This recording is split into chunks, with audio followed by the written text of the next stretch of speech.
Bismillahirrahmanirrahim. Assalamualaikum warahmatullahi wabarakatuh.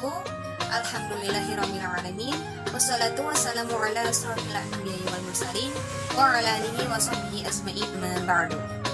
Baik, perkenalkan ya, nama saya Okti Oktaviani. Pada video kali ini saya akan membahas tentang wanita dalam Islami dan tanya jawab tentang kehidupan Islam. Untuk materi pertama yaitu mengenai wanita dalam Islam. Seorang wanita kedudukannya sama dengan laki-laki dalam hal pahala dan keutamaan di sisi Allah Subhanahu wa taala. Hal itu bergantung pada kadar keimanan dan amal soleh. Oke, kemudian ada beberapa hukum terkait dengan kewanitaan. Yang pertama, bolehkah bagi seorang wanita sholat di masjid? Wanita diperbolehkan sholat di masjid. Namun, jika dikhawatirkan timbul fitnah atau maksudnya itu menarik perhatian kaum laki-laki, maka hukumnya dimakruhkan. Aisyah radhiyallahu anhu berkata, seandainya Rasulullah SAW mengetahui apa yang dilakukan oleh para wanita itu, tentulah beliau akan melarang mereka ke masjid, sebagaimana telah dilarang wanita Bani Israel. Muttafaq alaih.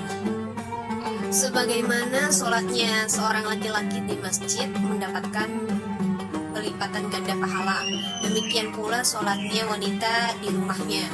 Nabi SAW bersabda, sebaik-baik masjid bagi kaum wanita adalah rumah-rumah mereka. Hadis riwayat Ahmad.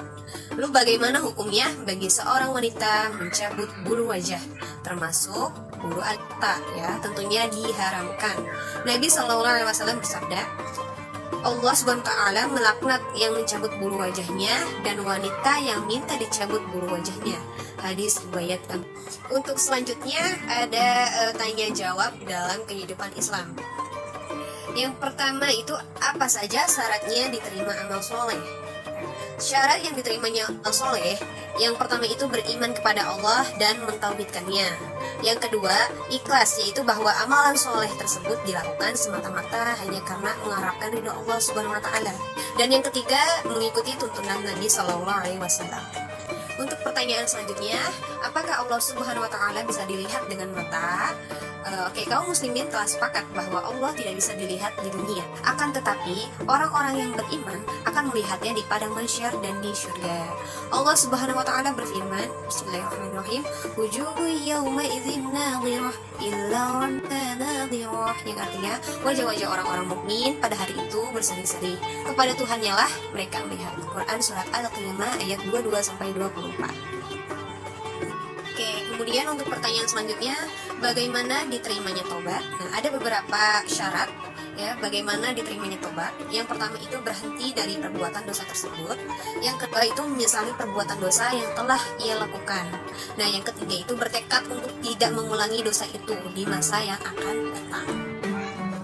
Berbicara tentang tobat, tentunya tobat itu ada 4 tingkatan ya, 4 tingkatan tobat pada manusia. Yang pertama itu orang yang bertobat dan istiqomah hingga akhir hayatnya, ia tidak pernah ingin kembali pada dosanya, melainkan hanya kehilafan yang tidak terlepas dari diri manusia. Inilah keistiqomahan dalam taubat. Pelakunya adalah termasuk dalam abiqul bil khairat, mereka yang segera dalam melakukan kebaikan. Taubat ini dinamakan sebagai taubat nasuha. Jiwa orang tersebut adalah jiwa an-nafsul mutmainnah. Untuk tingkatan yang ketiga yaitu dinamakan dengan tobat an-nafsu al-mas'ulah. Ia bertobat dan istiqomah sekali waktu, kemudian ia dikuasai lagi dan syahwatnya menginginkan. Ia kemudian dikalahkan oleh 1 atau 2 syahwat. Jika telah selesai, ia menyesal, tetapi ia menjanjikan pada dirinya untuk bertaubat dari dosa tadi. Akibatnya adalah berbahaya karena ia mengakhirkan dan menunda-nunda, bisa jadi ia meninggal sebelum bertaubat. Tingkatan taubat yang terakhir dinamakan an-nafsu al-amarah bisu. Ia bertobat dan istiqomah dalam 1 waktu, kemudian ia kembali terjerumus dalam dosanya tanpa ada keinginan dalam jiwanya untuk bertaubat dan tanpa ada penyesalan atas perbuatan yang ia lakukan. Hal ini dikhawatirkan atas orang seperti ini akan mengalami su'ul khotimah. Na'udzubillahi min dzalik.